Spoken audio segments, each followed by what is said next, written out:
I was this little kid. I never heard about Yetzer Hara. I never heard the word Torah. Never heard anything. I never heard of Yeshiva. I never heard anything about being Jewish at all. Yetzer Hara. I saw the Yetzer Hara. I saw the Yetzer Hara in front of me. It was controlling me. What do you do?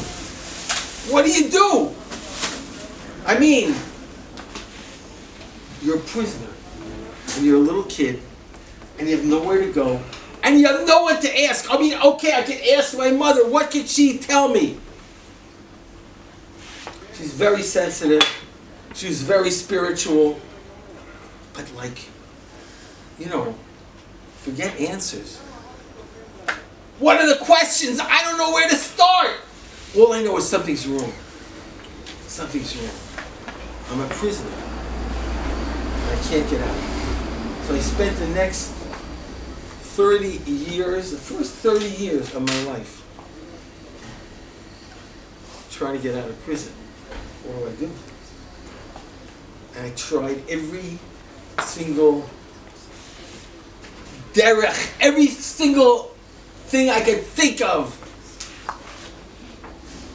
How do you breathe? How do you get out of this? How can you live? So I'll give you a brief idea, some of the things. It's I'm sure, Rabbi Gronowski, it's in the library, imagine. So, it's all in here. And more than I'm saying now.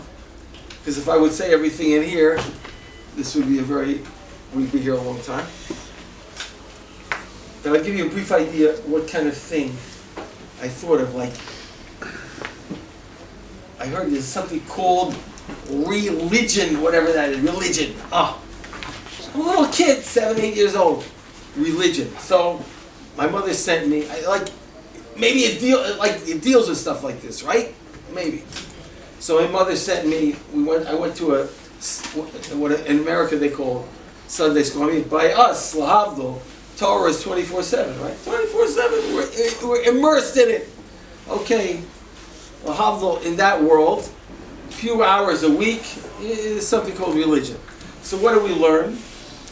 Every Sunday I went.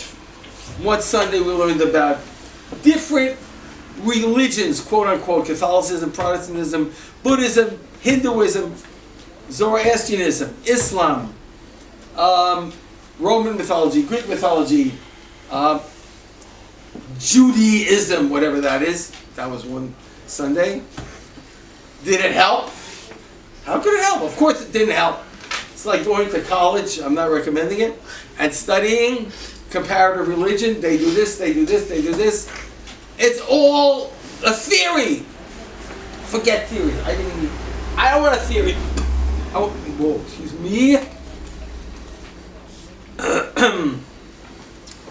I don't need a theory. I have to live. I have to breathe. Forget theories. What else? The greatest authors in the world. Shakespeare, Homer, Chaucer, Milton. World-class geniuses. They had the answer. So you have to study them. Shakespeare. Shakespeare was a genius. No question. Fine. You'll study Hamlet. You'll learn Hamlet inside out, upside down, backwards, forwards, every word, every letter. Stand on your head. Hamlet. Beautiful. Brilliant. Hamlet is brilliant. This Jewish kid, can you live on Hamlet? Can you live on Hamlet? No way. You can't live on Hamlet. Doesn't work. No good. I tried. What else? Now I am looking out the window and I see beautiful hillside over there. Somewhere over there is Shmuel and Avi. Trees. Nature. Beautiful. Beautiful mountains, trees. I thought to myself, that's it. You go out, you go hiking, you go in the middle of nature, you can breathe, you can be, and it's not polluted. I mean, it is polluted today. But I mean, you see so much corruption, phoniness in society, so much superficiality. You go into a tree is not a phony. I mean, it's real. And you can breathe. So I started hiking a lot, and I thought, this is, you can live like this. This is a way of life. You can get out of your prison in nature. After my senior year in high school, my friend and I spent the summer in Wyoming. We hiked for 7 weeks in the Teton Wilderness area. 7 weeks! I don't know how we did it. We really did it. It's unbelievable. I don't know where we carried I don't know how we did this. But we did it. It was a long time ago, but we did it. We saw more moose than people that summer. Beautiful. Perfect. No good. What? What's wrong? What's wrong? What's wrong with it? What's wrong with it is you're out there in the wilderness, you have no distractions, you're thinking, and you have no answers. You realize you are nowhere, and it makes you nuts, it makes you sugar, because you realize I'm absolutely nowhere. I don't know anything, and you're like even more in prison than you were when you were not there. Besides that, I had a nightmare. What happens if Congress, in its wisdom, revokes the wilderness status of the Teton Wilderness area, and I had this nightmare. 10,000 bulldozers are knocking down all my beautiful trees. They're building high-rise buildings, apartments. It's all over. No good. No good. Didn't work.